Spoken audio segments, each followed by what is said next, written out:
you and Danae are going to be in Spider-Man 3. So I'm pretty, Yes, I pretty didn't know if you excited saw about that. Yeah, I mean, isn't everyone?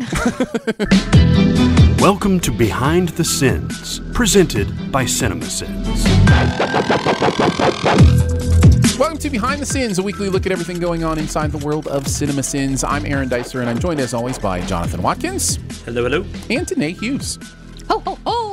We write for CinemaSins and TV Sins and do various other things inside the CinemaSins universe as well. Oh, yeah, you can cut that out. I can't cut that out, but now I have to leave it in. Thanks, Danae. Yeah, that's why I was like trying to, I was more interested in the fact that we had already said that we were going to wish people a happy Hanukkah, because this will be coming out on the 7th of the 8 Crazy Nights, I think. And you went with ho ho ho as your throwing in the hose. You went with Santa Claus. I'm ho throwing. Instead of anything Hanukkah related. Would you know anything Hanukkah related to say? Dreidel. Yeah, something about a dreidel maybe, or I would definitely say spin that dreidel, yo, or something like that. Yeah, but at the same time, I know just enough to be offensive, and so I thought that throwing some hose around was better. My initials spell Jew, so I used to get Hanukkah cards because my friends are funny. Yeah, I guess. Are they? No, not at all. They're really not. I knew not. it was Hanukkah because one of my D&D players is like, "Hey, can we start our game earlier so we can finish before sundown?" It's kind of important to me. And at first, I was like, I didn't know it was Hanukkah related, so I was like, vampire.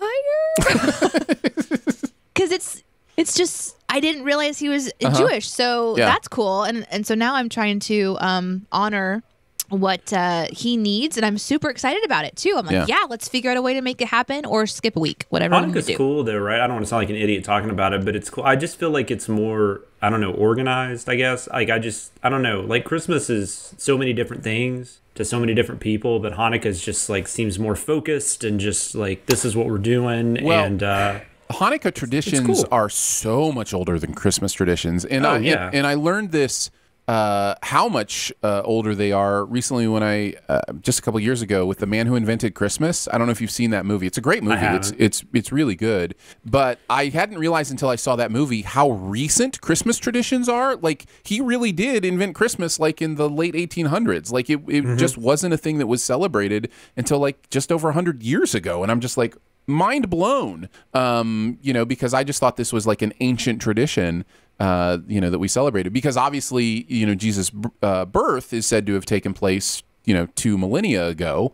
And so I just assumed that there was some sort of quote unquote Jesus birth Christmas, celebration. And it really hasn't been what we know of it today until very, very recently, as opposed to Hanukkah, which I think has been around much longer than that. But I, like Danae, am just dangerous enough that I might be offensive to somebody. And so I get very, me too, nervous about talking about it, because it is not my faith. It's not necessarily what I celebrate, and so my lack of knowledge about it can peek through. I think it's exciting for me because I have somebody that's in my circle now that I can learn from. So my first response was, yeah, sure, let's make it work. And then my second response was, tell me more. Yeah. So. I love that. Yeah, that curiosity. So happy Hanukkah if you are celebrating. Spin the dreidel once for us, or however that works. And I've already done it. I've already done it. I just said I didn't want to do it, and I just went ahead and did it. We've got a couple announcements that we want to make before we get into the show as well. Yeah. Danae, tell us about the first one. Okay, the first one is that on YouTube we've had a Sincast YouTube page where Sincast has been uploaded. I believe they call them channels or something like that. Right. Yeah. Thank you. Is that how it works? Channels? Something.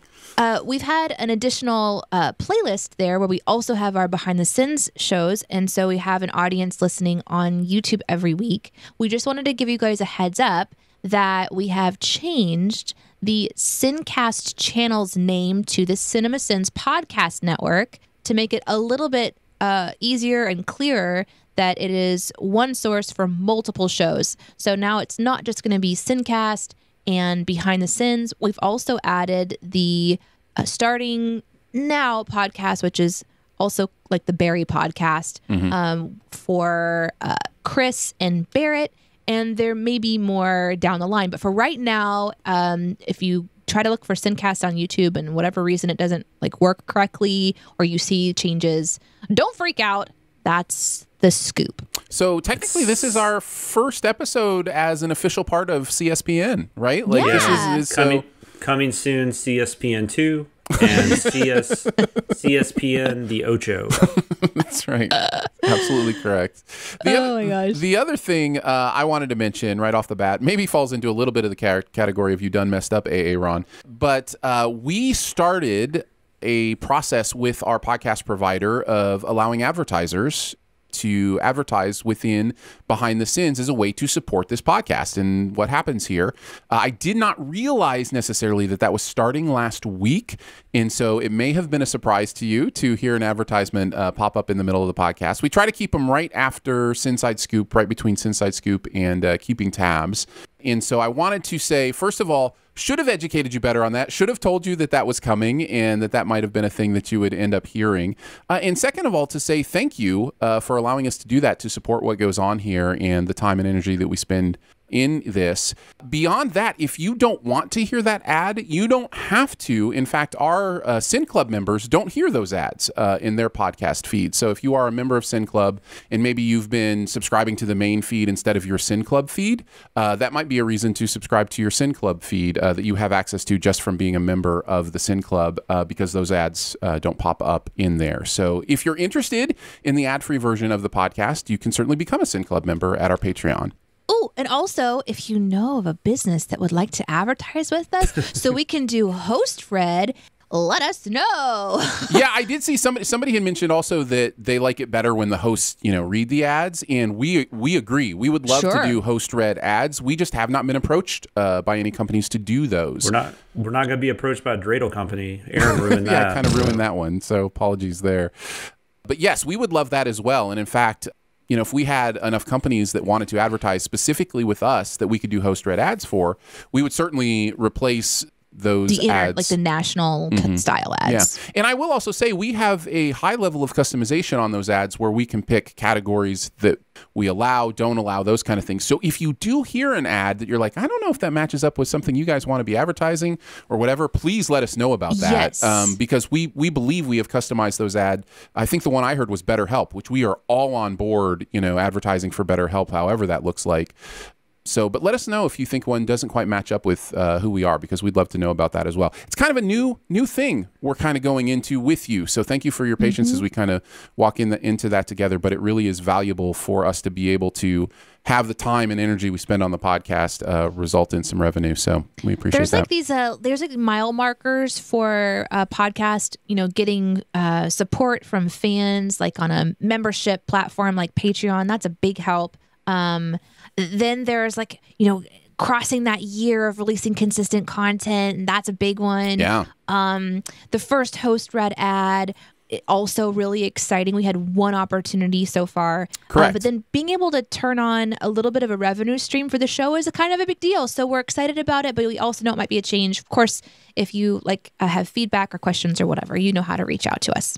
Absolutely. So thank you for listening. I've even got my You Done Messed Up Aaron shirt on today. You didn't mess up. We didn't know I what was don't know. happening. I feel like Whoa, that's what's on your shirt? Yeah. Yes. Oh, that's awesome. I'm wearing that. But no, I appreciate that, Danae. It just can feel that way when something happens and it's a surprise to people and you could have maybe, said something ahead of time. So, but thank you for your patience. Thank you, if nothing else, for continuing to listen and support what goes on here at Behind the Sins. We love doing this, and absolutely that will remain the focus. No advertising will ever change our ability to deliver the exact show we want to deliver to you. So I hope you know that as well, and we appreciate you. So let's get into it. Move into the SinSide Scoop. What's he building in there? Pay no attention to that man behind the curtain. This is a true story. We're going to take a look at the videos from the week, the process of sending them, and how we felt about the stuff we were sending in general.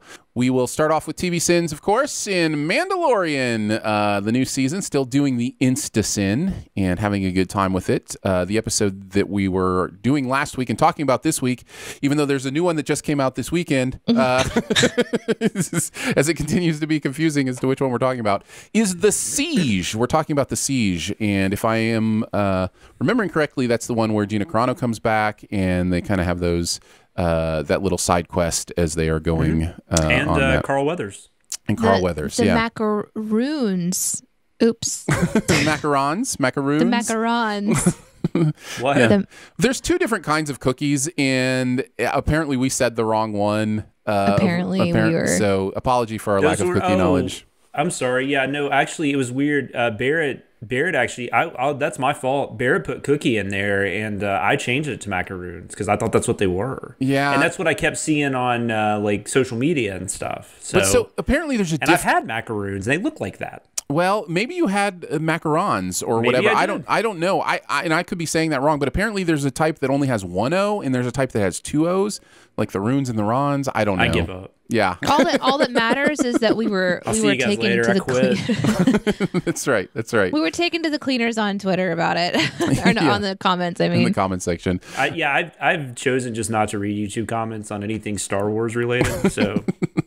It's not too bad. Actually, the Mando comments have been overall really good. People are really having a fun time. And in fact, on a recent one, somebody said, man, I'm really liking the direction the channel is going with the Mandalorian stuff. Like the idea of sinning stuff as it comes out, I think people are really enjoying that. So yeah, well, that is 100% me because, Barrett definitely put cookie in there and I changed it. Nice. Well, that's just how the cookie crumbles. So let's get into it and first talk about if there are any further thoughts on how you're feeling about Mandalorian in general, about this specific episode. Either of you have any specific thoughts? I'm not sure I do. I'm enjoying it. I do feel like, of course, this is after this episode. I feel like they're getting more into like a major storyline, or and I think they're doing a little bit better job of that this year than they did in the first season. Although the first season was kind of just setting everything up, so maybe that's not a valid comparison. But I'm still really enjoying it. Like I think it keeps getting better, which is obviously a good thing. I'm kind of irritated. We only have. After this weekend, we only have one episode left. And I don't think they're going to wrap up much, so I'm a little irritated about that. But, Well, and you've also got the recent, giant dump of Star Wars information from Disney about all the shows they're doing. And it's like, that's only possible because of how well The Mandalorian has done. And, hats off to Jon Favreau for doing it twice for Disney, for starting the Marvel Universe and, kickstarting the Disney TV universe. And we should also talk about how Star Wars. you and Danae are going to be in Spider-Man 3. So I'm pretty, yes, I didn't know if you saw that. But, yeah. Yeah, well, I mean, isn't everyone? Yeah, exactly. Seems like it. I would say that this is a little dip in interest. This particular episode was a little dip in interest for me. It just didn't capture me like some of the others have, but that's okay. Like it's a solid season so far that I'm really, really enjoying. Yeah. And even though we really tease the side quest thing, I genuinely am kind of loving it. It's a fun adventure. This one fell apart for me more than others, though, with it just seemed incredibly questionable that this particular mission to go to this place, and it was surprising all the things that were happening. I don't know. It just felt a little bit more forced. And it also does the thing that I really don't like, which is where Mando, for whatever reason, leaves Babe Yodes behind. And in this case, it's in a school. And thankfully, I really thought that they were going to do the cliche where somebody shows up at the school and attacks and takes the baby or whatever. And they didn't do that, so it wasn't super predictable. But it still doesn't make sense to me why sometimes he's okay with leaving him behind and sometimes he's okay with keeping him. And so I wish there was a little consistency there, because the whole he'll be safe, he'll be fine, we're going to go to a volcano. I don't know, just sometimes the story just it's too convenient, and this is one of those they left him behind episodes. So they could have the cookie joke. That was the only reason he got left behind. And the teal vomit, don't forget. That's right. Well, that's part of it, I guess. That may be he was already back on the ship when that happened. But he had to get the cookies. That may be one of the cutest moments of the show so far, when he's riding the roller coaster in the ship and then throws it's just so adorable. Well, just right before that, where Barrett took the scent off because it was there's only so much adorable I can take. Right. And yeah. he Exactly. Just put his hands in the air. Yeah. And it was it was crazy. This was a Shara Watkins script. Barrett and Jonathan writing on this one. Yeah. So, Danae, why don't you kick us off heading into the video? What's some of the stuff that you pulled out? Well, I was looking at the video and also reading the script, and I had to pull up this one because at the lead-in, what we tell the editors that's happening on the screen that we're referencing as we're putting our videos together. The sin is, I just want to point out that she had a lethal weapon the entire time, but just wanted to wrestle to the point of nearly dying, which is dumb. But the lead-in was she shoot butt face. So like, what's happening in the screen? She shoot butt face. And I just, sometimes our notes in our script writing are the best. I just realized Mando is like the kid who's been at college for the past 2 months and comes home with all the dirty laundry for his mom to wash. Loved that one. Yep, me too. Oh man, if they screw this up, if they screw up this heating core, the Balrog is going to be pissed. Hey, did I mispronounce Balrog? What did I just say? You said Balrog, and I believe it's Balrog. Well, no, I think I said Balrog in the video as well, and I think it is Balrog, and so now I feel like an idiot. I have to look it up every time it's in a script because I always forget what it is. I think it's Balrog, B-A-U-L. Yeah, but here in the script it says B-A-L. I don't know. Well, it it's matter to me. spelled B-A-L, I believe, but I think it's pronounced Balrog. Let's ask Gandalf. He's joining us today, so we can just kind of get it straight from the end. Or Gandalf? Gandalf. Gandalf? Gandalf. And then when he throws up, I did enjoy this episode, but there are only so many beats you can see coming from a mile away. This little spit up joke, ding, it's my job. This is the way. I just really enjoyed that. This is the weighing. This is the way. Yeah. Okay. That's all. You mentioned a lot of what I had. I love this little dude gets exactly what he deserves for eating macaroons, we're going to say, in class, even though that's wrong. The C3 teacher unit really needs to get control of its student population. I thought that was great. And then when did Den give Grief the clearance to call him Mando anyway? That's like someone calling me Ronnie, and I did not consent to that, Carlos. I thought was really funny. And let's see, after this crew member's mistake for the Jeans guy, because we haven't talked about Jeans guy yet, who, by the way, doesn't exist in this episode anymore. They edited him out. If you go back and watch him now. So sad, R.I.P. Oh. But the idea that Jon Favreau made all of them dress as stormtroopers, even the grip set designers and catering staff, which sucks. Have you ever tried to plate a dozen veggie burritos and pita chips for a cast with all that armor on? I thought was really funny. And at some point, I really do need to have someone explain how armor works. I thought made me laugh quite a bit as well. Yeah, that was good. I don't know why editing that guy out irritates me, but it does for some reason. Like, I think that you should, like, we have too much power these days. Just leave it in there. Yeah, I don't know. It's part of it, right? It's we certainly have made mistakes. People have let us know in videos before, and we just leave them up there. We don't take them down and put up new versions. I don't know why like somebody took the time and energy, paid somebody to it's just weird. It's like, just who cares? Like, right? Exactly. It's kind of fun, and everybody had fun with it and thought it was funny. Like, people weren't complaining about it. You know, Khaleesi has a Starbucks cup. We get and it. I'm sure things happen. People were creating making him like a character, and they become their. Yeah. He became part of lore. Now he's gone. Yeah. I think they just actually announced a new show for him on Disney Plus, though. So I think that was in there somewhere. And he's going to be in Spider-Man 3. What about you, Jonathan? Any others you wanted to mention? Yeah, just claiming the Werner Herzog bit was an outtake from Jack Reacher. I thought that was really funny. Sending Grief's beard for going completely gray. Massaholian. I quite enjoyed. It's like they're not even trying to activate my lightsaber was interesting, because that was one. Did you add something to it? No, I think Danae just said change the time, because I couldn't remember.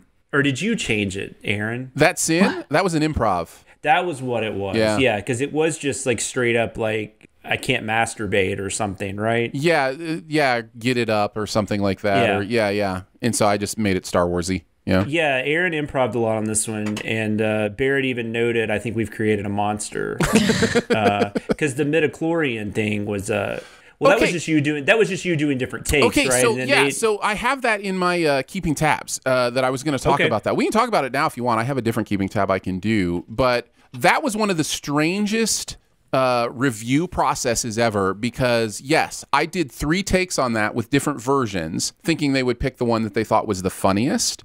and they left them all in as is, like just one after the other after the other. It was great. And I mean, I guess it worked for everybody. When I listen to it, I can hear that I'm doing different takes.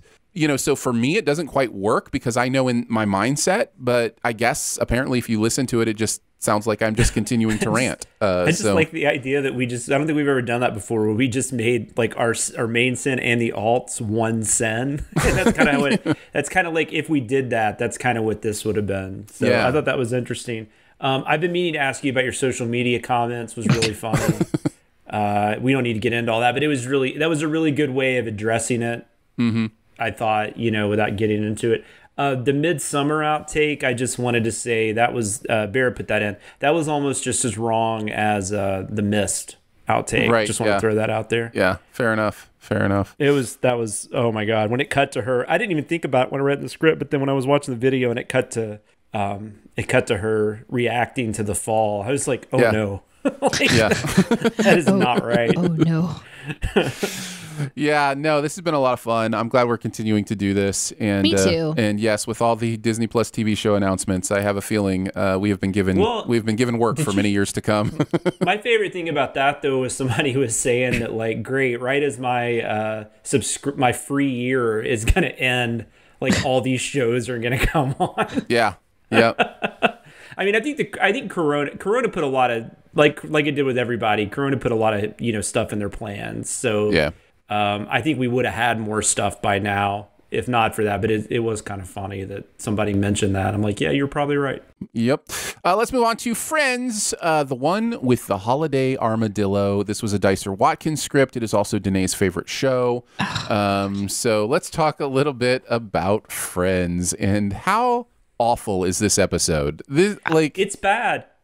I've never seen this episode. I have no point of reference at all for what it is, and so the Sins video is the first time I'm interacting with the storyline at all. So is the idea that Ross's child is trying to understand more about like the traditions of Christmas? Or... Well, it's really interesting on this episode. We're talking about this after we said Happy Hanukkah. Right, because it's, there's a lot of Hanukkah talk in this episode. Ross is thinking about, since he's going to have Ben for Christmas. Usually his ex-wife has him. Okay. So because he's going to have Ben for Christmas, he's like, why don't I, I'll use this year to teach him about Hanukkah. And then what happens is Ben actually gets a little upset because he takes it to mean that Santa's not coming because he's been bad. And then so Ross is like, oh, never mind. We'll do Christmas regular. Tries to go get a Santa costume. They don't have any. So he ends up in this armadillo costume. And through that process, he still decides to try to teach them about Hanukkah. It's really a long-winded way to get around to something that's not funny. And one thing I will say about this episode on this rewatch that I'd never noticed before, Jennifer Aniston and Lisa Kudrow seem to be like on a completely different show in this episode. And they're actually like doing a really good job. I just kind of wish because that's the thing. We've covered a lot of episodes because Aniston is really, really good on this show. Like she is so good on this show. Mm-hmm. And her and Kudrow play off each other really well. But we seem to do these episodes where Rachel is either not a focus, or if she is, it's like she's doing something insane. Yeah. So it was kind of nice that we actually had an episode to be like, no, see, Jennifer Aniston's actually really good. Because there's that great where she's trying to explain to Phoebe that the wall's been broken down. And she's like, do you not understand where I'm going here? It's like this really genuinely funny moment.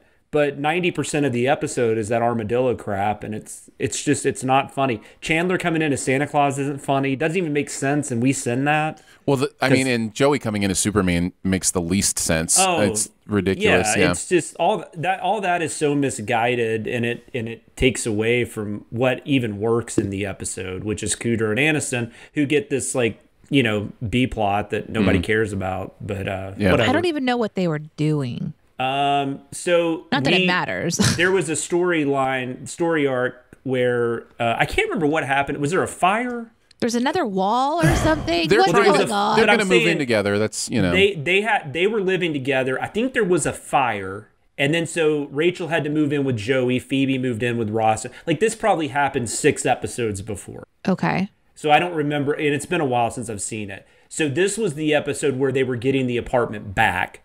And then it ends up being Phoebe lives by herself after that. And then they have this whole big arc where Rachel lives with Joey, which is kind of a cool matchup, by the way, until they decide to make them a romantic relationship. Potential. Potential, which doesn't work. But my God. So that's what was going on. So that's why. So when they fixed her apartment back up, they took out a wall that had been illegally put up. Yeah. By her, I guess her grandmother. I think is what I get confused. Whose relation was there? And then of course we get the jokes about Phoebe's dead mom, which is just awesome because that happens. Yeah. Apparently every all the episode. Suicide jokes. Yeah. Oh my God. Yep.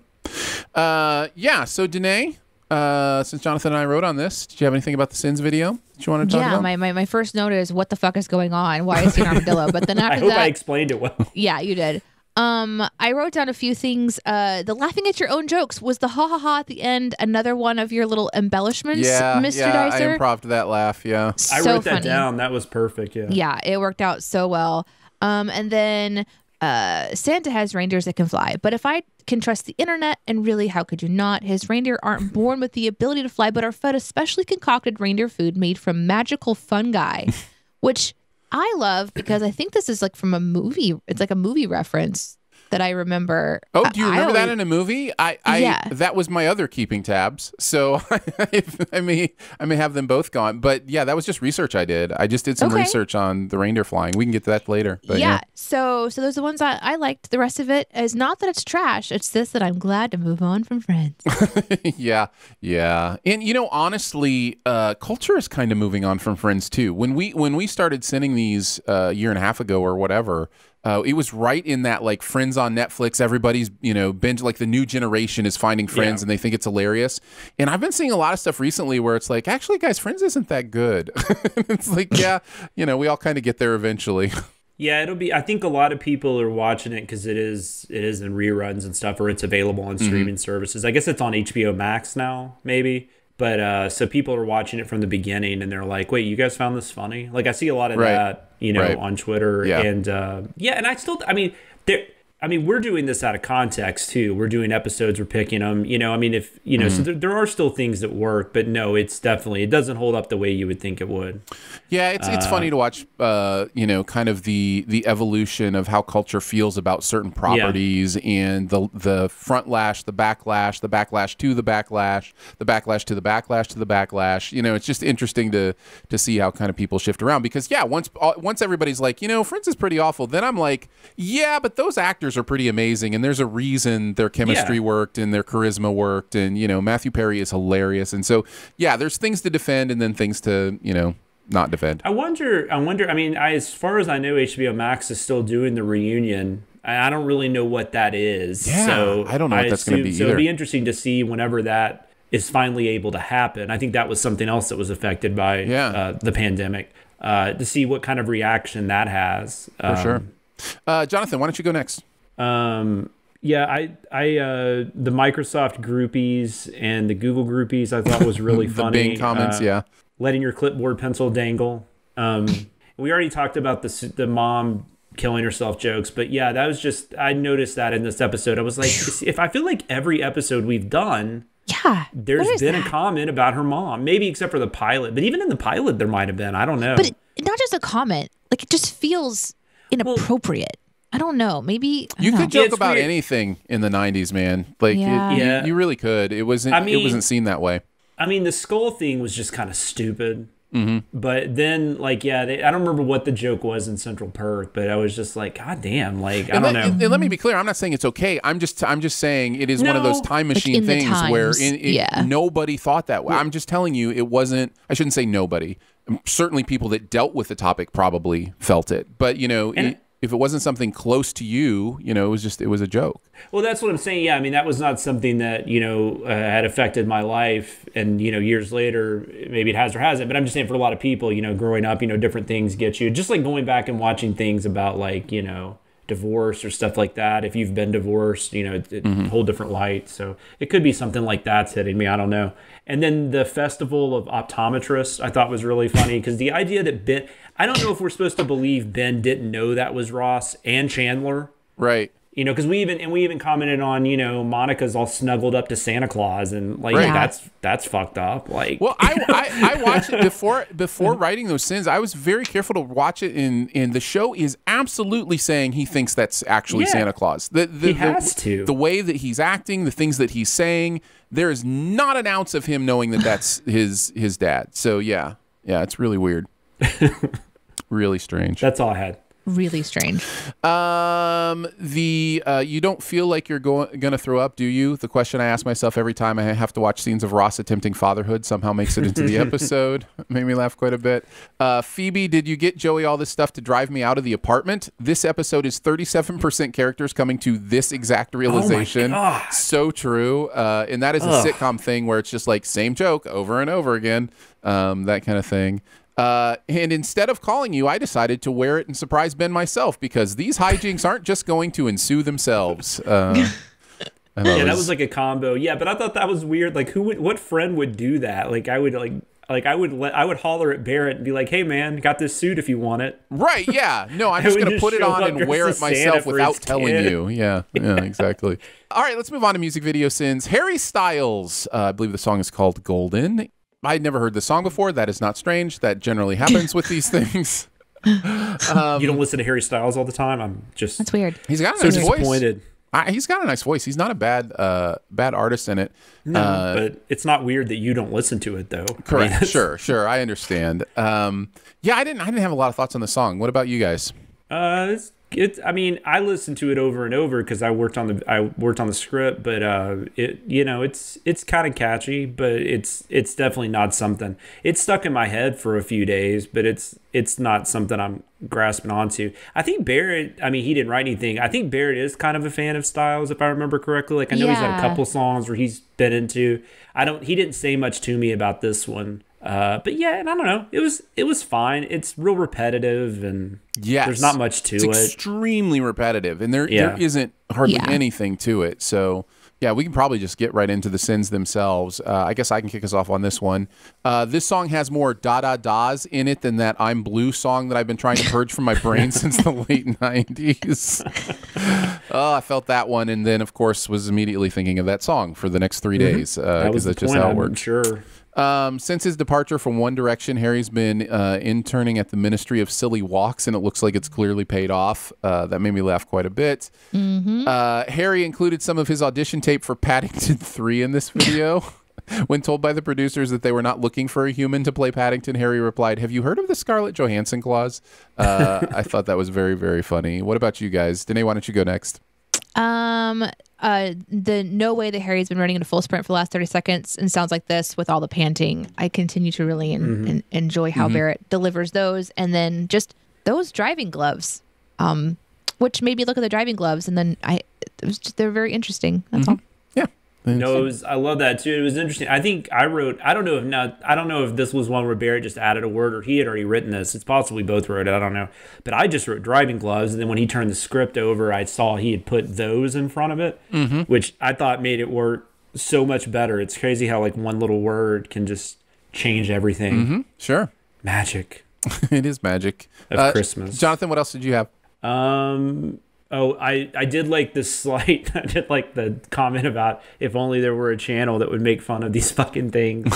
When he was making fun of the State Farm commercial. You guys, did you see the comment that was like, "Bring back Branson's"? Yeah. Yeah. No, I didn't see the comment, but I assume that's what you're talking about. Yeah. Why even wear a shirt at all was really funny. And just the wording of hairy nipples, I thought was great. Yeah. Yeah, for sure. But it was a really fun video. As always. All right, let's move on to CinemaSins for the week. Dolittle was the first movie up. This is the Robert Downey Jr. Dolittle that, strangely enough, came out this year, guys. Like, that was earlier this year. I thought I had avoided this movie because my daughter didn't want to see it. So I was like, oh, cool. Never going to have to watch Dolittle. Then I look at the schedule for December. And it's like, well, I guess I'm watching Dolittle. Congratulations. And it was probably, I think it was worse than I thought it was going to be. And I thought it was going to be bad. It's just a mess, right? It's just one of those movies you look at and you go, how is this such a mess? his accent's changing. Things are different. Like the movie doesn't know what it wants to be. It doesn't know in which direction it really wants to go. And there's books. Like there's already a story. I don't know. Maybe this follows the book. I have no idea. I've never. If I've read it, it was when I was younger, and I don't remember it. But I can't imagine it's this bad. Like there has to be something there. I don't know that they've made a good version of this though. I don't think the original is very good. The one from this, which somehow got nominated for Best Picture in the '60s. The Eddie Murphy one's not funny, which Danae and Chris did not too long ago. Yeah.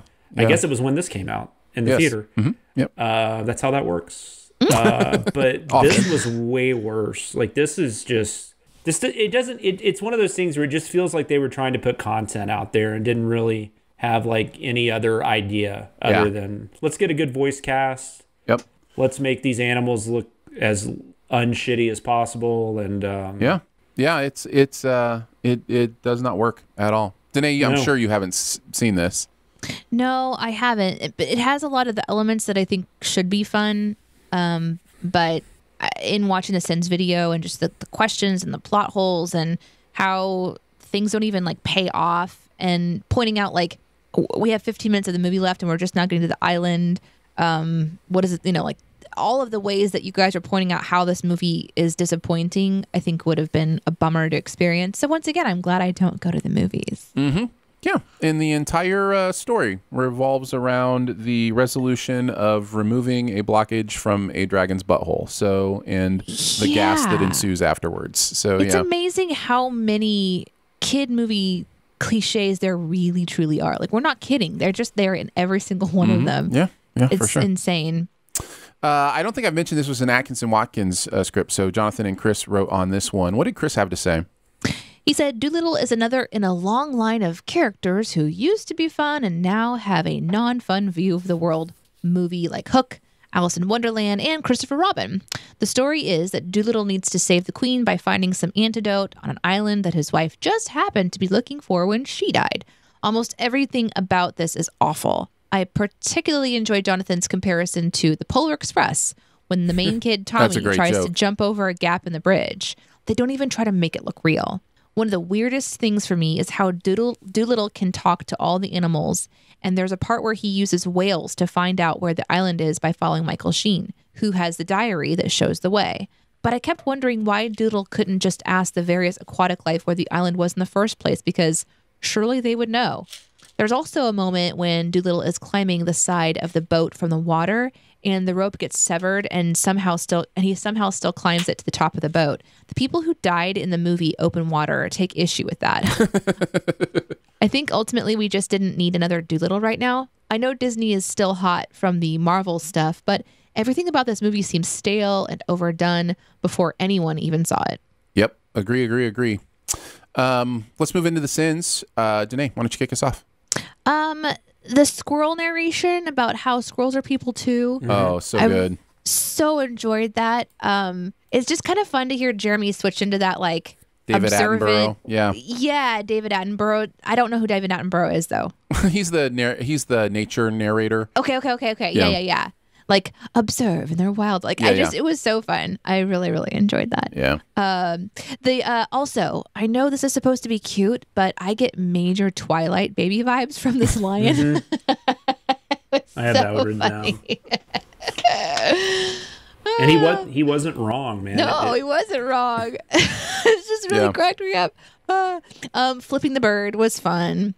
And then, you mean if they had just waited a day or two, there would be a dead dragon here and you could easily take the Eden tree was a fun thing to point out. And that was, and the final one was, and in case you were wondering, and then the sin was, I wasn't. He fell from a great height. I assumed he was dead and I was fine with it. I love that one too. I wasn't. No, not at all. I also enjoyed, look, I get these are animals, but if you have to remind your staff not to lick surgical instruments, you need a new staff. Yeah, that was so good. Let's see. Kid gets woken up in the middle of the night. Emma Thompson is a character. British. Yep, this is another Harry Potter, all right. Maybe even an Annie McPhee. I thought it was great. Overbearing, of course. I'm going to love that pun. That was beautiful. This play was really one of my favorite. The insect dick jokes are the worst dick jokes. It's in the Dick Joke Almanac, which, by the way, is not the largest almanac, but it does provide longer enjoyment than most almanacs. Yeah, that was a fun one to write. That was a weird one. I went through a lot of variations on those things, and then I think that kind of came to mind really at the beautiful. Really great. And then just the phrase, you see, they keep track of all the boats that are sailing through the ocean. It's kind of their thing. Made me laugh quite a bit as well. Lots of really funny stuff here. What about you, Jonathan? Interrupting a good butterfly orgy, I thought was really funny. And then that was followed up shortly by incomplete mice chess sets. That's a thing. I don't know how we can't mention more like Kong Doll Island. Am I right? You had Michael Sheen movie and you fucked it up. And then never mind, this guy directed Gold. I thought was really funny. Nice. Loved it very much. And we can move on from Dolittle forever. Forever. Let's talk about Ocean's 12. This was an Atkinson Share script. So Chris and Barrett wrote on this one. It is of course, middle of the Ocean's movies. I guess if you include Ocean's 8, it's the later middle of the Ocean's movies. The middle of the original. Well, it's not the original even, because there's an original Ocean's 11. It's the trilogy, the sequel to the remake. Yeah. Jonathan, what do you think about Ocean's 12? Where's it rank for you in the Ocean's verse? Out of the three with the guys, it's probably a little below 3. I think it's a better movie in a lot of ways than Ocean's 13. But I think I enjoy Ocean's 13 more. 100% agree. Yeah. Ocean's 12 was interesting to me because I love European crime films, and especially from the 60s, which this is very much paying homage to. So I enjoy that aspect of it. I think Vincent Cassel is really fun, I enjoy it. But I think, I don't know, it feels messier than the other two. I guess it feels a little more like they really are just kind of joking around with each. I don't know. It felt like there was you could have taken 25 minutes out of this movie, I think, and you would have had just a tighter, more interesting movie. I think that's right. I have a hard time with Ocean's 12 because when I first watched it, I hated this movie. Hated it with a fiery passion because I felt that the thing I loved most about Ocean's 11 was how they pulled off the heist and how they revealed it to you as they were doing it. Yeah.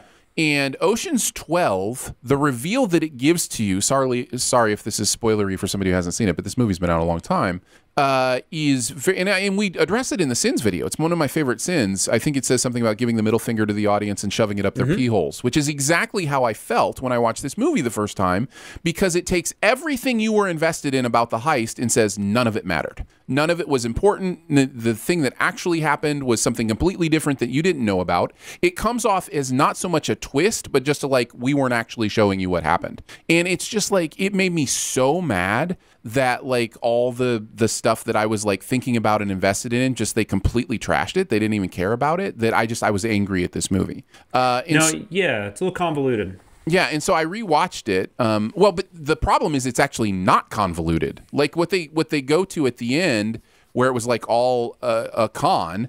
All the stuff that we were thinking was the real heist has nothing to do with the heist. Oh yeah, that's fair. No, you're right. It's the opposite. So yeah, it's one of those things where I had to rewatch it. I didn't have to, but I chose to rewatch the Ocean's movies this summer. Somebody made you. That's right. Yes. Steven Soderbergh was like, "Listen, dude, I didn't like what you had to say about Ocean's 12." No, so watching it a second time without that that emotion hitting me, I already knew what was coming. I was able more to see the positives of this movie and more to see how well done a movie it is. It's very well engaged, well shot. Like you said, it could be a little tighter, but it's not a bad movie. I just had a bad experience with it, and I think there's a difference sometimes. But yeah, and they kind of went back to more. I don't know. I mean, Ocean's 13. I mean, neither one of these are anywhere near the level of Ocean's 11, in my opinion. Right, I agree. Totally. And Ocean's 11 is a weird movie in so many ways. Typically, if you get a big cast like that of that many names, a lot of the times that kind of falls apart for whatever reason. And it works perfectly here. Soderbergh balances them out really well. It's also a remake that is far and away better than the original. Yeah. I mean, not even close. Right. The original's pretty bad. with the Rat Pack. Yeah. It's a great movie. It's one of the best movies of the aughts, I think. 12 and 13 are perfectly fine sequels. I think 13's a little more fun. I think 13 captures more of the magic. Agree. Of Ocean's 11, but there's a lot of stuff in 13 that's dumb too, like that I don't like. So, but no, I think this is a really fun trilogy. And I liked Ocean's 8 for the most part. Yeah, I did too. I did as well. I don't know if we're ever going to get a sequel to that, but I'd be okay with that. Yeah. Danae, what's your experience with any of the Ocean's films? Have you seen any of them, or? I think I saw the first one. Ocean's 11. Yeah. Yeah, that's it. But don't really remember a lot about it. I do remember thinking it was funny and exciting to watch a heist. Heist movies are fun. Mm-hmm.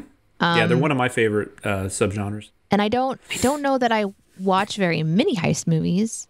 So I guess in the list it would be pretty short as far as like movies entirely dedicated to just like going in and getting something. Which I think what I liked about Ocean's 11 was how, because when you have a movie and the whole thing is about planning something, you really have to make it more interesting than just sitting there planning something, because that's a super boring conversation to listen to. Right. And so if you can, I guess Mission Impossible movies are kind of like heisty in a way, where they sort of have a mission to go in and do. And pairing that with action and comedy and planning, if it's done well, I think they're really fascinating. But I think perhaps I saw parts of Ocean 12 because I feel like I remember the scene when Julia Roberts playing a character, playing then herself meeting Bruce Willis was super fun. And I think I have a memory of that, enjoying that scene, but I don't remember anything else about the whole movie. So it might have been like a clip I watched. But that's a great example of why this movie sometimes doesn't work, because I think that idea is fine. I think it goes on way too long. Yeah. Like it feels like it's 40. I know it's not that long, but it feels like it's like 45 minutes of the movie or something. But it goes on way too long. But it is fun, And Bruce Willis is having fun, and I don't know. There's good here for sure, but yeah, totally. Too much almost. Yeah. And there was way too much reliance on, everybody's going to just enjoy Clooney and Pitt talking to each other. They won't care if it's for an hour. Yeah. Chris did have thoughts on it. I can read those if you want. Cool. He said, Ocean's 12 has always been a guilty pleasure for me because it was clear that nobody involved took anything seriously, and we're just glad to have a free European vacation on the studio's dime. So there's a lot of those loose, anything goes quality things to this movie. However, yes, this movie isn't good, and it's exactly the kind of thing Rick and Morty skewed to perfection in the One Crew Over the Crew Coos Morty episode. It's spiteful of the audience. The Ocean's 12 crew basically gets free information from an old master thief so they can steal the Fabergé egg before Vincent Castle's Night Fox can. It's clear that Night Fox is a way better thief than all of the Ocean's crew combined, but because of some clever script gymnastics, they get to win in the end, and the surprise is supposed to make the audience feel like they got their money's worth. The whole movie tricks the audience into thinking that the Ocean's crew needs to set up this big museum heist and goes terribly out of its way to do so, even though the egg's already been stolen. The only reason for this is because Lamarck, the legendary thief who's helping the crew, tells them to, quote, make a big show of it. That's the only reason provided. I'm not sure we sinned that, but here's an afterthought sin. I hated the fact that Cherry Jones plays Matt Damon's FBI mom, who somehow has jurisdiction when coming over to Europe. That shit is never explained. In the end, things I liked about this movie still have a giddiness to them. Julia Roberts, who plays Tess Ocean, but is asked to play Julia Roberts, has its moments. The Night Fox's dance to the security lasers in the museum is still solid. And even the nonsense conversation Pitt, Clooney, and Robbie Coltrane have at the expense of Damon is decently funny. But I may have soured a bit on this movie from the last time that I saw it. The Night Fox scene he's talking about, that might be the best scene in the movie. Yeah. That's really good. That's weird. The series does have this weird thing with Damon's parents. Like, they try to make that a running joke because his dad's in the 13, right? Super Dave Osborne. Yep. Plays his dad. Yep. So that is correct. That is correct. Let's move into the sins themselves. I can kick us off on this one. This movie is like watching paint dry is a phrase that gets all the press when it comes to boring cinema, but I'd like to nominate for your consideration. This movie is like watching Julia Roberts supervise a paint mix. I thought it was really funny. That one made me laugh quite a bit.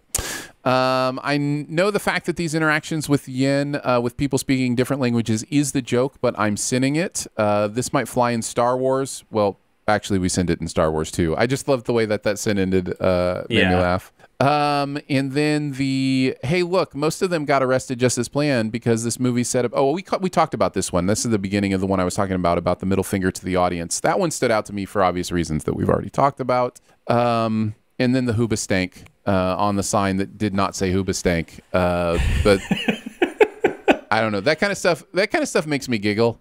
Just because it's kind of trolly but it's still really funny in many ways. Any chance you can make fun of Hoobastank? Sure. And then I had to say Elliot Gould's Ace of Base after he said, I saw the signs. It was really funny as well. What about you, Jonathan? Just randomly just the way they slightly called Matt Damon Jesse Plemons. It was just so matter of fact. Yeah. It was very funny. I really liked the Seven reference where it was asking, does he know he's insanely hot? Maybe he's just sitting around reading Vanity Fair, masturbating to his own magazine cover. Mm-hmm. It's really the half that gives us the true perspective of time. I thought was really funny. And of course, they snapped a picture of him eating something because that's all Brad Pitt does. Yeah, I really liked all the Brad eating jokes in this one. There was somebody, and sorry if I'm stealing somebody's comment from the comment section. I don't think I am, but somebody in the comment section I remain convinced to this day that Brad Pitt is only allowed to eat in movies, and that's why he's eating so much. I wonder if it's to get his jawline to pop out a little bit.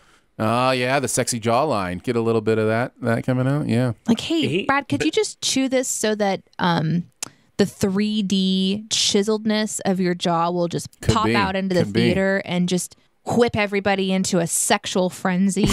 It's funny the stuff that CinemaSins, working at CinemaSins, has made me aware of, because that's definitely not something I was ever aware of until, the last couple of years. But he eats a lot. Mm-hmm. He does. Maybe he's just hungry. Maybe he eats on camera really, really well. Could be. Maybe. Some people, maybe if you give them something to chew on camera, it gets awkward. Like they don't know what to do and they stall. Whereas some actors have the ability to chew and act at the same time. I don't know. It's a gift. It's definitely a gift. Jonathan, were you done? Was that what you had? Danae, what about you? One of the sins I enjoyed pointing out, like plot related, was getting the egg back through the lasers. Like it's cool to go in through the lasers, but how do you take the egg and get back through with the lasers? I thought that was something good to point out. And then the sin about the phone touching to the mouth was brilliant. Yeah, for sure. I think we can move on to keeping tabs. Let's do it. The internet is a communications tool used the world over where people can come together to bitch about movies and share pornography with one another. Ha ha! Oh, jeez. This is the most public yet of my many humiliations. We're going to take a look at some of the process of doing this thing that we do. Some funny things while putting together the content for this week. Funny, interesting, could be anything. We don't know. Sorry. I reverted back to thinking everything has to be funny. It certainly does not. No. It can be boring, like propane explosions. Mine's kind of boring this week. We already mentioned both of mine. The one that we didn't go further into was researching the reindeer, Santa's reindeer. I, like many people, I think, always just assumed they were a special species of reindeer that could fly, or that maybe there was some kind of like Santa magic going on with the reindeer where he would like sneeze on them and then, they would have, reindeer properties or something. But apparently the history of the idea was that in the North Pole, there is a magical mushroom that the reindeers eat and get, and then get high, literally. I'm a reindeer. So it was interesting to kind of see that and be like, oh, so they're not special. They just eat special food. So then why reindeer then? Couldn't it be like dogs? Like a dog sled, and then feed the dogs the magical, mushrooms? Yeah. Those hares, the bunnies, that are in the snow bunnies. Or a little bit of each, maybe a bunch of God's creatures. Yeah. Yeah. Moose. Yes, exactly. Yeah. I mean, a moose pulling a sleigh makes more sense. I think you're right. I mean, reindeer are big. Moose are bigger. That's right. So, yeah. So anyhow, those the names of those reindeer aren't special. They can be swapped in and out with any reindeer that eats the magical mushrooms. Well, it makes sense that they were tripping balls when they came up with their names. It's true. It's true. So that's mine. Jonathan, what about you? I know my name is like actually Carl, but I really want to be Comet. Can you call me Blitzen? I want to be Blitzen. Yeah. I'm Dasher. Maybe they had like the Phoenix parents let them all name themselves. That's why I came up with River and Rainbow and Leaf. And I'm Blanket. Yeah. Yep. It works. Jonathan, what's your keeping tabs this week? Better question. What is your drug-induced reindeer name? That's right. Yeah, I'm bad with names. I'd be like, my name, Jonathan, maybe? John? Note to self, don't trip with Jonathan. The only thing I really looked up that was even remotely interesting was I looked up if there were armadillo costumes, which that kind of created that weird sin about your friend Chad that pisses in his armadillo costume. Mm-hmm. I don't know. That was like, I stepped outside of my body and wrote that sin.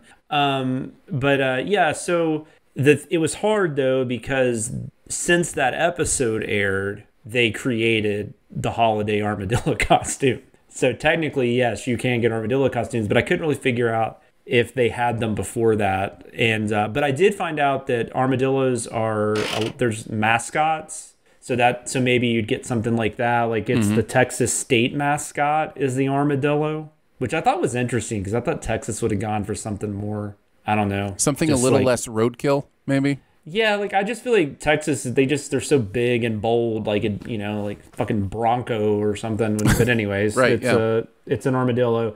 Andy Armadillo is the Texas Roadhouse mascot. And then I also found out that Brazil had a mascot for their soccer team in the 2014 FIFA World Cup. It was an animal on the endangered species list of Brazil, and they thought making it a mascot would bring awareness to saving the armadillo. Nice. I don't think it worked, but they tried.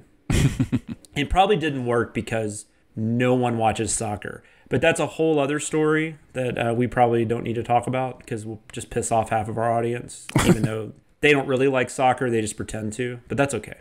Yeah, nobody actually likes soccer. That's not a real thing. That's not a real boring thing. I like soccer. You don't exist. Poof. Danae is gone. Danae, what about you? What's your keeping tabs? Since I don't have a keeping tab, I'm going to be talking about a comment here and in the next segment. Nice. I posted on Twitter, on our BTS Twitter, just for fun yesterday, just to kind of, hear from you guys and hear what was on your mind. And my tweet was, hey, just tell me what's going on, and I'll pick some comments to talk about. And here's the one that I'm going to do now. This one's from Jagged2319, who says, who posted a picture of the interior of their home. There's no flooring. It's just like subflooring. And then like this little table and a small blue sled, and on the sled is a Christmas tree. It's a really perplexing photo. Here's the description of the photo. It says, "We are getting new floors tomorrow, and yes, that's my Christmas tree on a sled. They told us in January that the floors were going to be ready, but I don't guess they're not. What's a sin that you would write for this picture?" So it was kind of an open call to sinning, and I was really enjoying some of your guys' tweets to this photo. So feel free to go to our Twitter and check it out, and you can add your own sins to the tweet thread. There are people, my favorite though comes from Toofus, who says, "In honor of the first ever Sins video, quote, this picture does not contain a lap dance." And I thought that was really, really clever. Maybe this picture does not contain a lap dog. Yeah. You were having fun on Twitter yesterday. So what is the score now between you and your husband? Is he inching closer? You're of course referring to the Twitter battle my husband and I are in right now, which was just in jest. My husband has been trying. No, it's real. It's real, Danae. It's real. He's trying to surpass or get up there over 1,000 followers on Twitter. And which he did, right? He did. And then I realized he's really close to like passing me then if he keeps up this trend. And so I posted a silly tweet, saying that I was, jealous or whatever.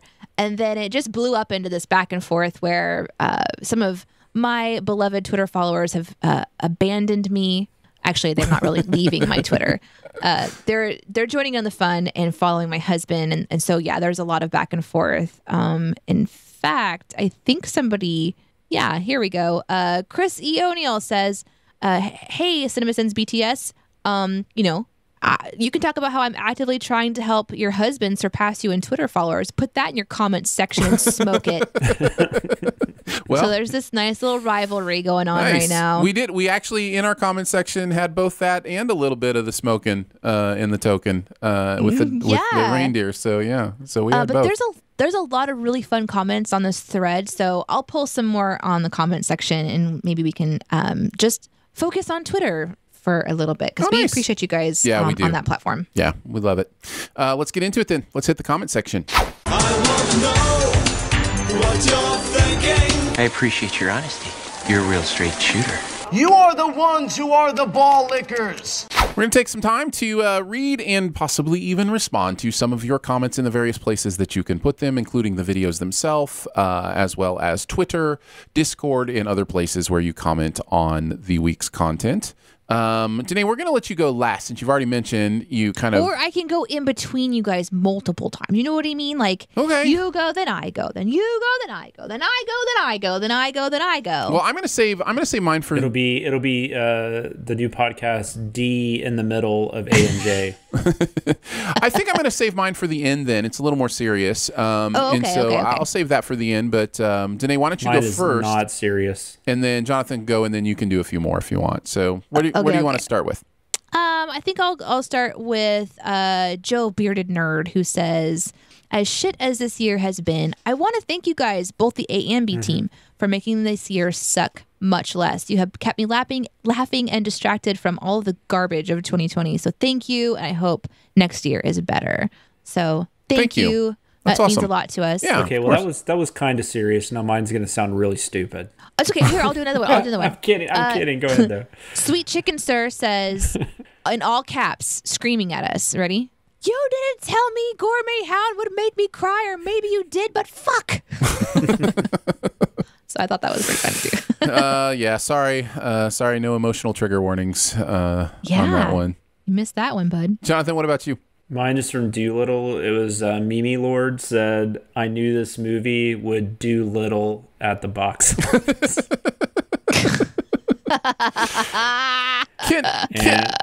That's amazing. That was killing me.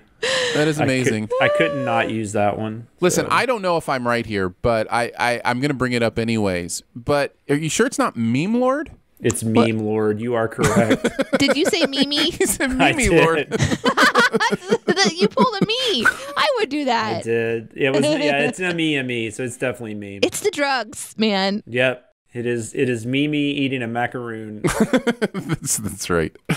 Danae, why don't you throw out any others that you want to throw out before I do mine? Okay, and then I'll do some maybe in the outtakes, because there's some cool questions. Why don't you just take over the show? It was a really fun was. thread. No, it really was. And I would say do as many as you want right now. It doesn't bother me. Okay. Yeah. Well, some of them are questions though, so they're more conversational. Maybe we can do those in the outtakes. I don't know. It doesn't matter to me. Yeah, sure. Okay. Whatever. Here's Can't one believe from... I said Mimi. Oh my god, I gotta tell my wife about that. She'll die. This one's from Volk Tyler, who says, why is parenting a toddler in quarantine so hard? The emotions, the injuries, the unintentional swearing and not eating meals. Time to relax by going back to work. The real question, why is parenting? Yeah. I loved this. I feel that. You guys aren't parenting toddlers during not quarantine anymore. Time. No. No, yeah. I am. Oh, not toddlers, no. Right. Yeah. It really is a lot. For us, I don't know if this is helpful. We actually try to go around the house in sections. Like, we'll have time where we're in one area of the house, and then we're like, okay, let's go over here now. Oh, it's your room. Or, oh, it's near the door now. Or now we're back in, so we try to change this quote unquote scenery. And of course, go outside. And now that it's starting to get colder, that's not as easy to do. So I feel your pain, Tyler. Yeah. You know what?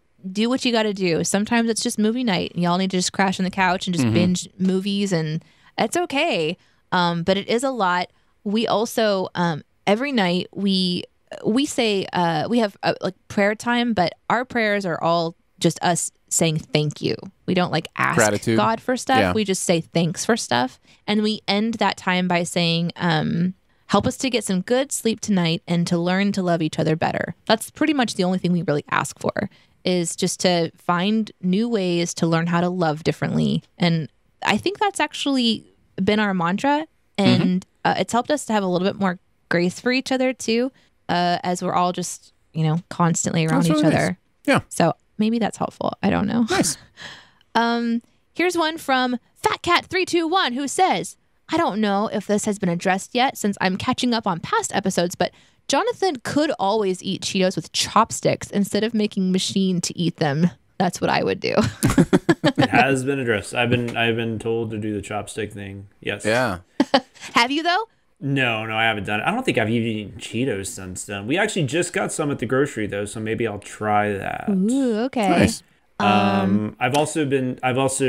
do know what that song was, Easy Lover, from a couple weeks ago. Good, thanks. My wife actually, I asked her right after the episode, she knew immediately. And but then I had a lot of nice people on Twitter just be like, hey, just in case, I think this is the song you were thinking of. So Like, yep, I appreciate it. Cool. Quick shout out to Mikey Hates It, who on that same thread posted adorable dog pictures. So if you want to see adorable dog pictures and get distracted by a cute puppy, go check that out. And then the last one I'll do the second is from Joseph Seashin Davis, aka JCD, who says, what is one movie that you wish you could go back and see for the first time again? Oh, so many. Very many. That's always hard. I don't know. Oh man, that one's easy for me. Yeah, what is it? Gravity. That was one of the most incredible movie-going experiences of my life. Yeah. I guess for me, it would be something that had like a really cool twist. So maybe something like Sixth Sense, maybe Usual Suspects. Yeah. Something like that. Like that had just like a, had like a big Yeah. twist at the end. That would be fun to experience again. Yeah, Sixth Sense is a great answer for me too, because that's a practical answer, because I'm assuming with the context of the question, I would also, because when I saw Sixth Sense for the first time, I already knew what was going to happen. And to be able to watch that one without knowing anything about it, like any context or anything, would be really fun. I'd love to have been able to have that experience. Chris was working at the theater at the time that came out, and me and a couple of our friends went to see it. And as we were walking down the hall, he happened to be working that night, so he was coming towards us. And he's like, "What are you guys seeing?" And I said, "Sixth Sense." And I just remember him looking at me, going, "Oh, come talk to me about that after you're done," because he had already seen it, And I was like, I don't know. I remember that night very well. That was something I was expecting nothing out of. I didn't know what to expect. I didn't know who M. Night was. He had done a couple movies, but they were smaller. Right. And Blair Witch at that time was like the big movie, right? Nobody was talking about Sixth Sense because they both opened around the same time. And Sixth Sense ended up, although Blair Witch was a hit. I was going to say, they're both kind of destroyed it. Pretty important. Yeah. All right, I will get to mine. This comes from Low Key, and it's a comment on the brand new CSPN page, the CinemaSins Podcast Network YouTube channel. No, we can't do that. We will get sued. But anyway, Low Key responded to, I think it was during the outtakes last week on our show, where we had some conversation about pronouns and about Elliot Page coming out and saying how he wanted to be addressed and all those kind of things. And I had some questions that I was asking, and so Low Key responds to that. He says, because I was talking about using pronouns. The they pronoun and finding a way to make it more commonplace. They has always been a singular pronoun in some context. I found a glove. I wonder if the owner knows they lost it. And so we do have that built into our language a little bit already. As for adopting he/they, this is when I was talking about putting in my own pronouns as he/they, just to encourage people to use they more frequently. If you identify as he/they, then go for it. If you identify as strictly he, then would you feel comfortable saying my pronouns are he/she? It's an interesting concept because it comes into another area. Maybe we'll hold just my thoughts on this after finishing the whole comment. Loki continues to say, thank you for the conversation addressing pronouns. The more people talk about pronouns in a sensible way as you did, the more progress is made. So by being willing to listen and to use and respect Elliot Page's pronouns, even if you're not 100% sure you understand the nuances, you are absolutely helping and being allies, which means a lot. Keep up the good work. That meant a lot to me to hear that, because it is sometimes a little bit scary to walk into those conversations being someone who is, a cis white male, and being somebody who, has the biased privilege that comes with my life. And so it's always it's a little scary because you don't want to come across. I do not want. Yeah, it's like a conversation in a way. Yeah. I don't want to be insensitive, and I don't want to again co-opt anything. And the stuff we've learned just in the last couple of years about just things that we thought were harmless that we were saying, being colorblind and that is scary because you don't even know sometimes if you're going to offend or not. So I guess what the suggestion about doing he, they goes to is the heart of my question that I still don't understand. And it's okay. It's okay for me not to understand. And I think based on this in kind of some other response I've gotten privately, different things, my pronouns are he, him, and that's fine. And I identify as a male. That's great. But there's a interesting philosophical distinction that I go into, which again is treacherous, which is, it sounds like this person who I don't believe genders themselves in any of this conversation, so I will use they just because I don't want to misgender, right? Like, am I doing that? Like, is that? So, if you don't know someone's gender, I think it's more appropriate to use gender-neutral pronouns like they, them. But they say that you would you feel comfortable? You would do that, yeah. Would you? If it was would you say he, she?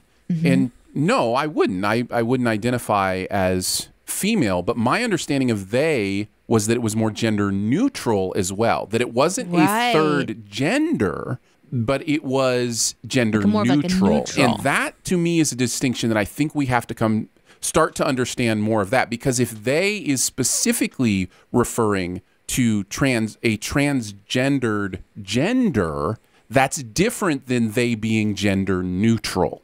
Right. So, so interesting. That's where I continue to think about this and try to be obviously respectful about it, but also to understand what they, them means. Because if it's not gender neutral, then no, I shouldn't go ahead and say they, them. But I think it is. And that is because you commented. So thank you for doing that, because that's what helps the conversation continue. And obviously here on the podcast, it's just, Aaron and Jonathan and I, but then you guys, can weigh in as well. And so that was really a definitely appreciated perspective and educational, and we have more questions too now. Sure. So. And I think my instinct is that it's probably a little bit of both, as with many things, that there's balance. Because obviously, even in the example, I found a glove, I wonder if the owner knows they lost it. It has to be gender neutral there.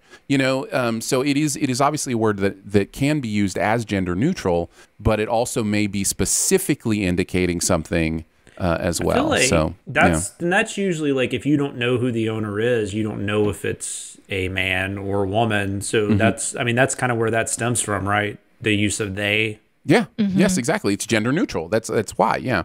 Yeah, exactly. Yeah, you did say that. Sorry. Yeah. Interesting stuff. Yeah. So thank you for that. Really appreciate that. Keep the conversation going. Really appreciate the idea that the respect is in continuing to think about it, continuing to talk about it, and continuing to try to understand even the parts you don't understand. And it's okay. It's okay that you don't understand. Ignorance is, if you are not satisfied in your ignorance, that's where you start to get into trouble. Like if you're satisfied in being ignorant, that is the issue. But if you are ignorant but trying not to be ignorant, that is, admirable. So we shouldn't be scared of that. So thank you for that, Loki. Appreciate it. And now 2 more comments from me. No, I said we were going to end on that. Okay, so this one comes from Scruffy Matt 42. We can do those for outtakes. We can do the other ones you have for outtakes, since that was your plan to begin with. I just really want for a really awkward fart noise. Poor Aaron. He's ever like, guys, no. No, it's fine. So thank you, Loki, and we really do appreciate it. And let's move into Beyond the Sins. To infinity and beyond. Somewhere beyond my wild history. To boldly go where no man has gone before. We're going to talk about something else from the world of pop culture that we have seen recently. Jonathan, I'd like to hear from you first.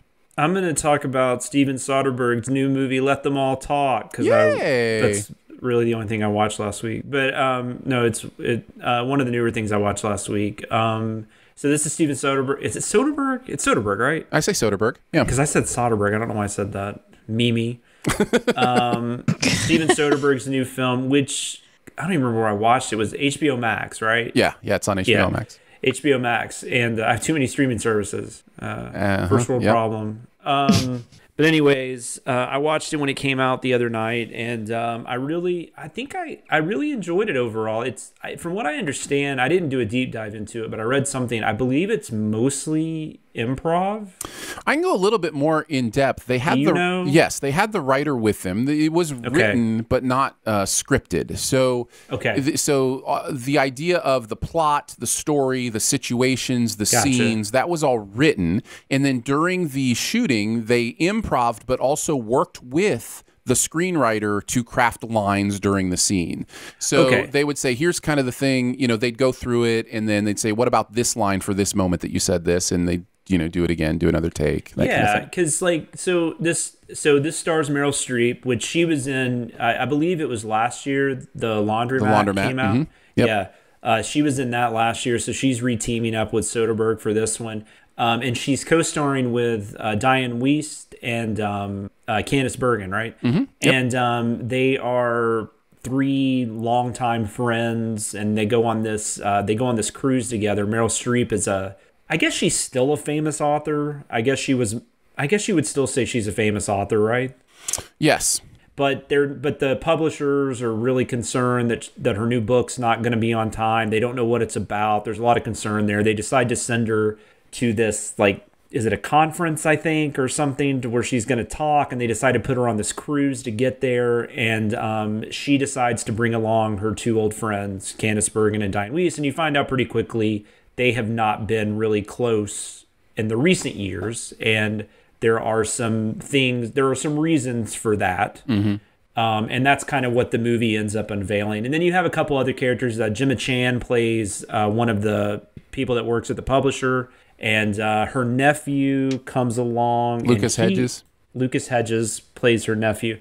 And I really enjoyed it overall. One thing that really got me was Meryl Streep. Meryl Streep, I feel like almost is kind of like just a given that she's going to be great. Mm-hmm. Sure. I don't know, but I don't know that she's really surprised me or wowed me in the last maybe decade. But in this movie, I felt like she was doing something a little different. This felt kind of almost like Devil Wears Prada, but not that she's not mean like that, but I don't know. There was something about this kind of had a little bit of that performance in it, but it was something very different that I've just never seen her do before. She just takes the way on, she composed herself. Yeah, she takes on an artistic aloofness. How artists can become kind of elevated in the way they talk and the way and it's addressed in the movie too. Her friends kind of make fun of her for it a couple times. But yeah.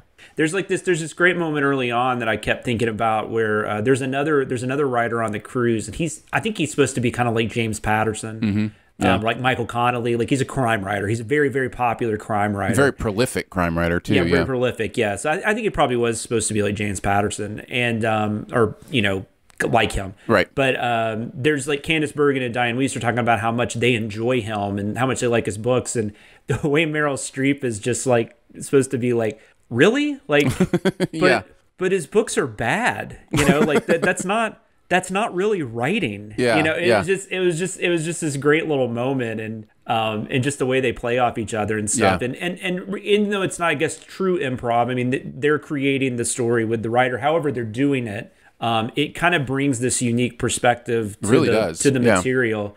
Because I don't know, in the end, I don't know how much really happens for that. It's not slow, but it's definitely more of a mood piece, I would say. Sure. I think you're either going to be on board or you're not. I think you're going to know pretty quickly.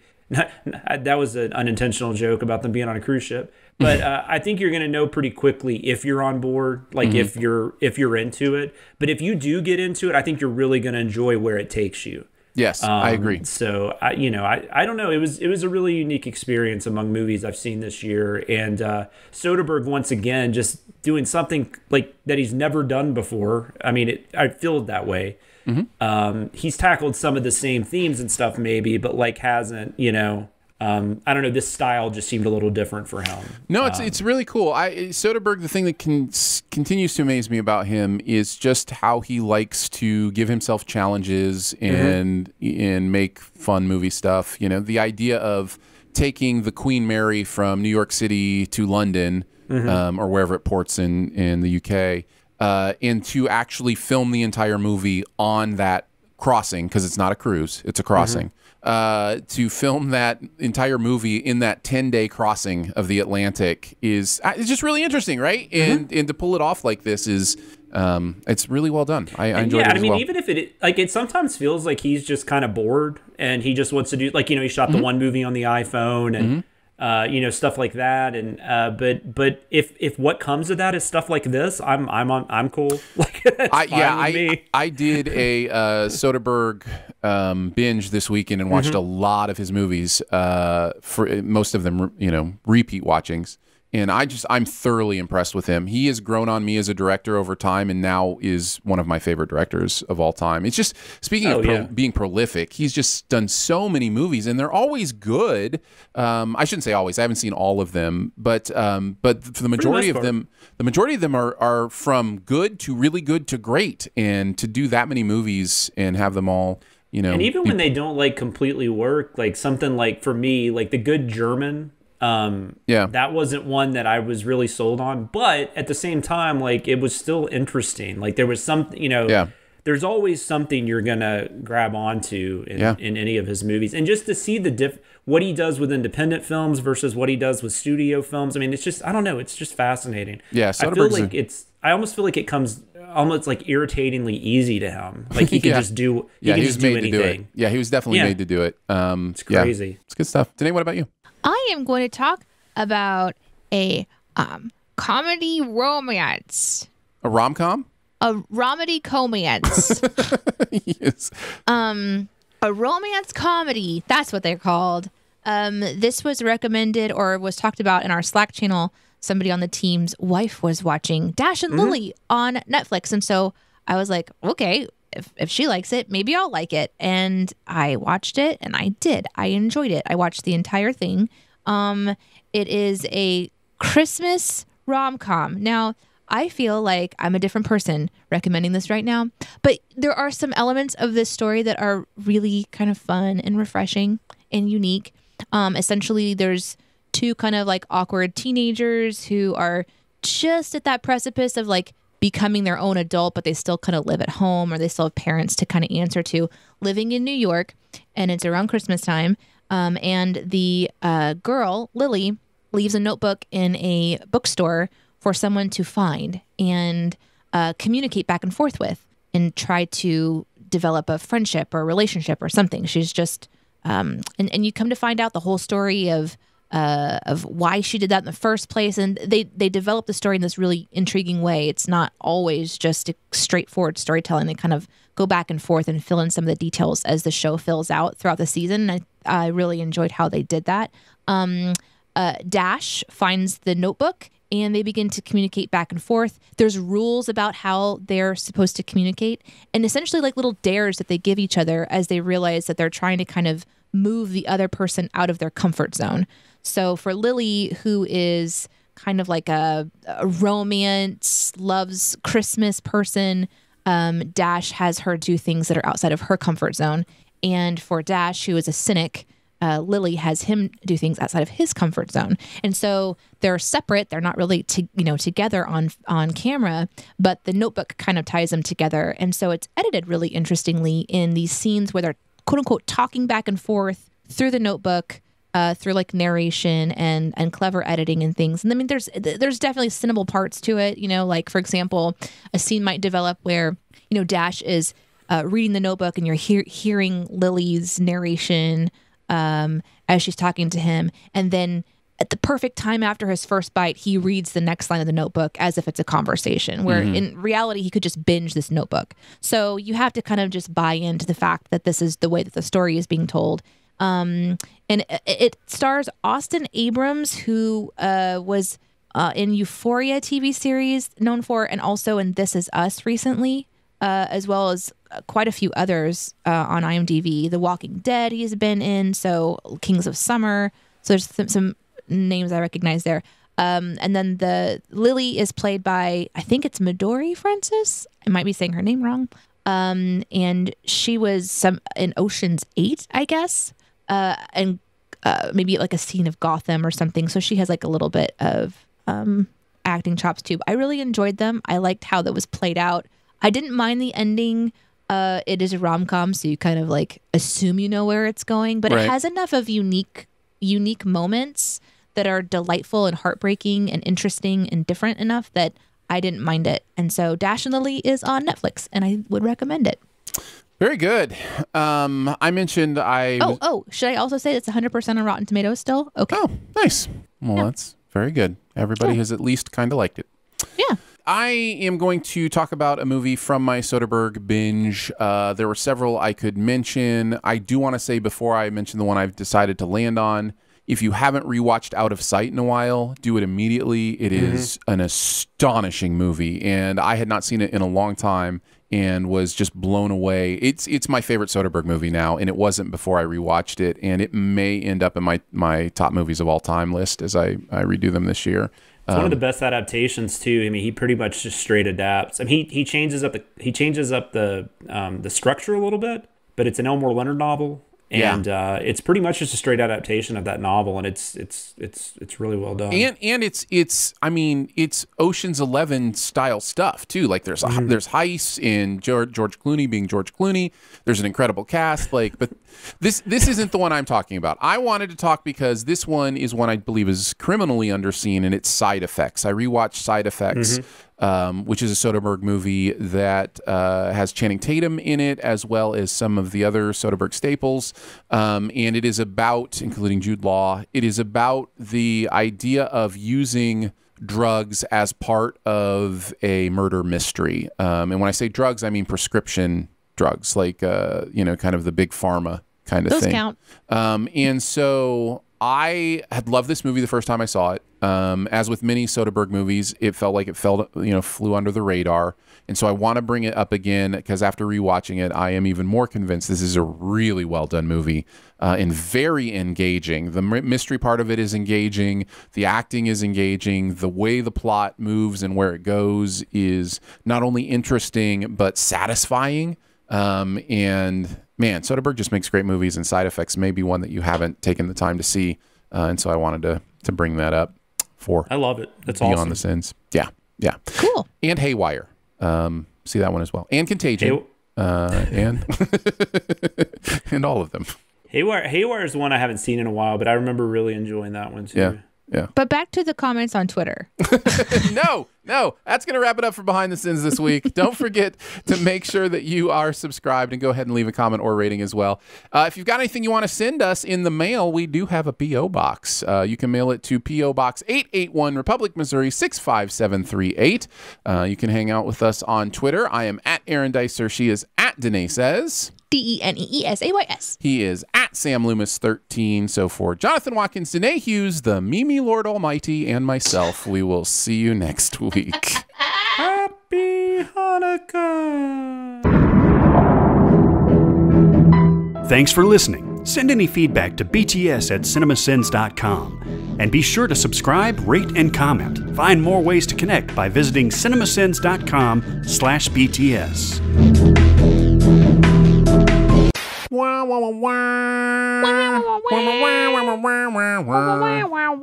I'm telling you, that's the theme for Mandalorian. That has been in my brain like an earworm for days. I love that theme. Like, I will watch the entire credits of that show just for the song, just for that song, because there's this moment that comes in where it just it just swells and like the full orchestra comes in. I'm just like, man, this is some good music. It's a good song. Yeah.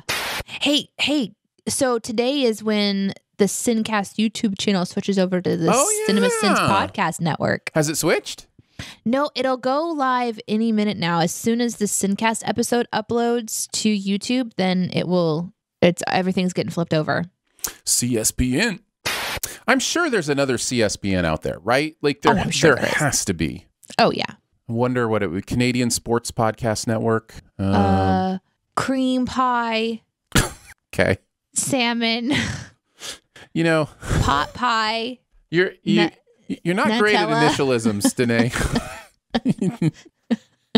I just list like a list with hyphens. Danae's version of coming up with a fun initialism is like, let me just think of random words that start with each of these letters.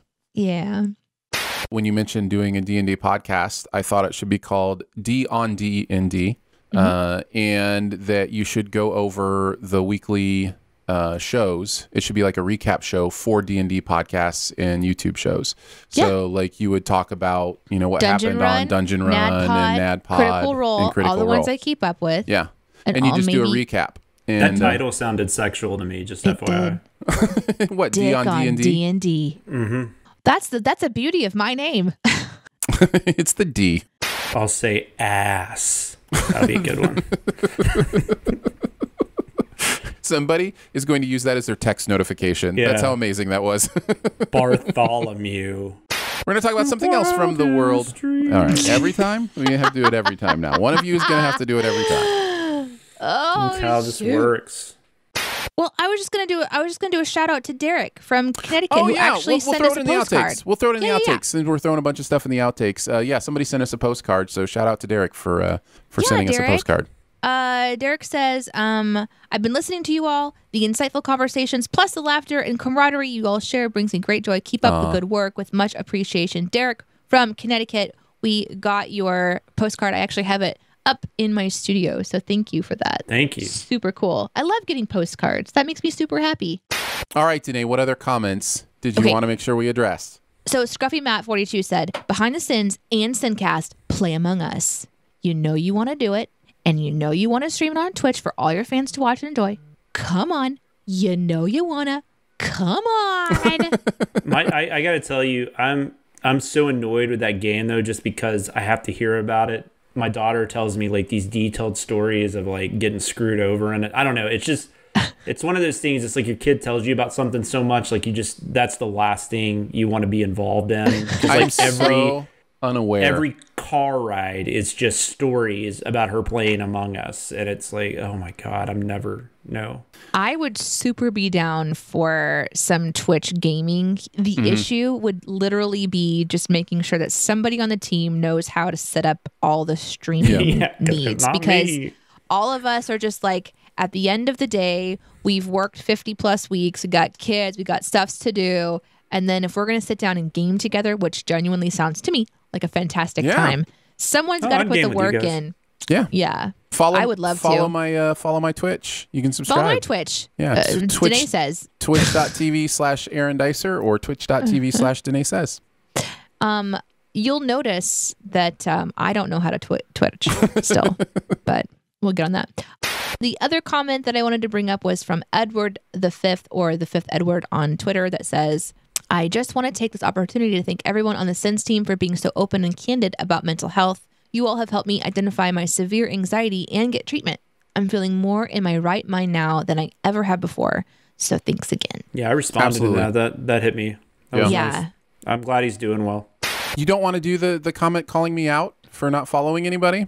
You don't want to... Oh, I was going to do that one. I was going to do that one. Do you want to do it? I mean, I thought it was interesting, and I'm not sure how interesting the answer is or how much it makes me look like a jerk face. I do, not that I wouldn't follow them, but like I just, people will start following me, and I'll go look at it, and then it'll like almost always it'll be like Danae or Behind the Sins follows them. So I'm like, well, I'm going to be an asshole if I don't follow. So. And whereas I do that, and I'm just like, yeah, I'll be that guy. I don't need to follow everybody. Go ahead, read it. What? Because I forget exactly how they worded it, but it was obviously where they were coming after me. So yeah, I'll stand up to it. Let's do this. Okay, this one's from. Do you want me to say the name? It's up to you. I don't. It's whatever. I mean, he tweeted it. It's public. Cares. It's not like yeah. So Jacob the Hodge says, or the Hodge. I don't know why I say Hodge. It's Mimi. We say Mimi. Yeah, it's Mimi. I just want to know why all of y'all follow me back, except for at Aaron Dicer. Hey, is he too good for us?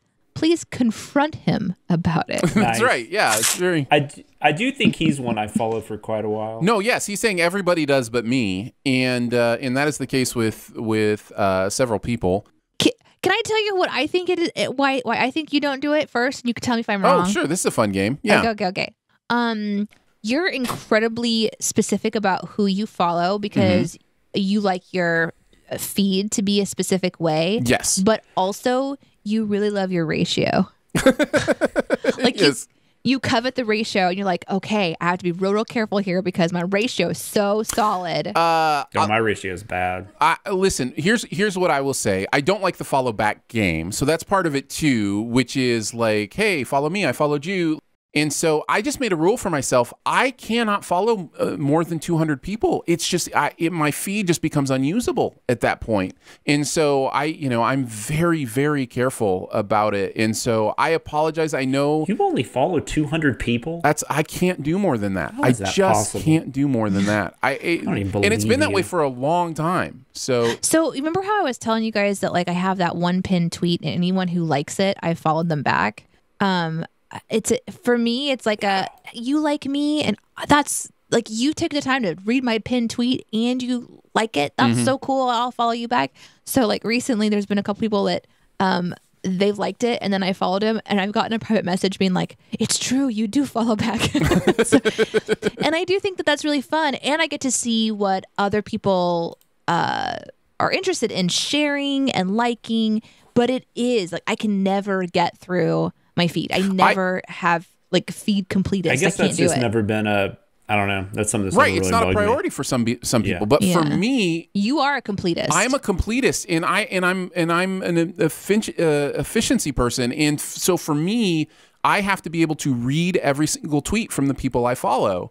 And so when I'm going through and doing that, I don't want to miss anything. And so I can't follow more than 200 people. In fact, I think I'm over 200 right now, like at 210 or something. I just looked you up because I didn't believe so you. Every month I will go in and make sure that I, keep it right at 200. So I will unfollow 10 people at the end of this month. Oh man. So yeah, I tried to think like that yesterday as we were joking around about my husband and his follow ratio, and he is doing the follow back game and things.